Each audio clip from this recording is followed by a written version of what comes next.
Bakıda itkin düşən 3 rəfiqədən biri sığınacağa yerləşdirilib. Bu barədə Teleqrafa Azərbaycan Uşaqları İctimai Birliyinin sədri Kəmalə Ağazadə məlumat verib. Onun sözlərinə görə, yeniyetmə aqressivdir və boyun hissəsində zədələr var. Bunu oğlanın etdiyini deyir. Təbii ki, bununla bağlı araşdırma davam edir. Hazırda Bakıda qızları cəlb edən gənclər var ki, bilərəkdən onları torlarına salırlar. Kəmalə Ağazadə qızın sığınacağa hələ yeni gəldiyini bildirib. Amma bir neçə gündən sonra bura adaptasiya olacaq və reabilitasiyaya uyğunlaşacaq.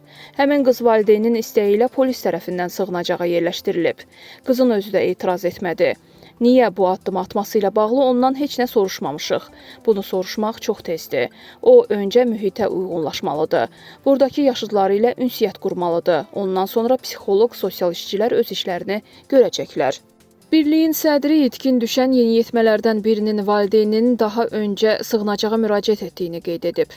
Qızlardan biri 2023-cü ildə polis tərəfindən ananın iştirakı ilə bizə gətirilmişdi. Ana deyirdi ki, qız təhsildən yayınır, onu təhsilə cəlb etmək olmur. Uşaq burada qalmağı qətiyyən qəbul etmirdi. Valideynlə danışıb razılaşdırdıq ki, ən azından axşam evə getsin. Gün ərzində uşaqlarla reabilitasiyaya cəlb olunsun, proqramlara qatılsın, tədbirlərə gəlsin. Razılıq verdilər.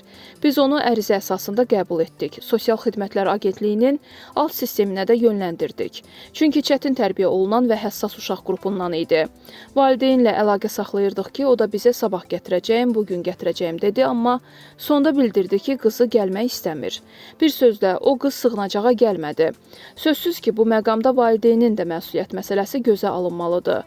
Valideyn söz verib ki, gətirəcəyəm, gətirməyib. Dediyim kimi, bizdə qeydiyyatda olub, bir gündə qalmışdı. Xatırladaq ki, martın 17-sində Bakıda 3 rəfiqə itkin düşüb. Qızlardan ikisi tapılıb, digərinin axtarışları davam edir.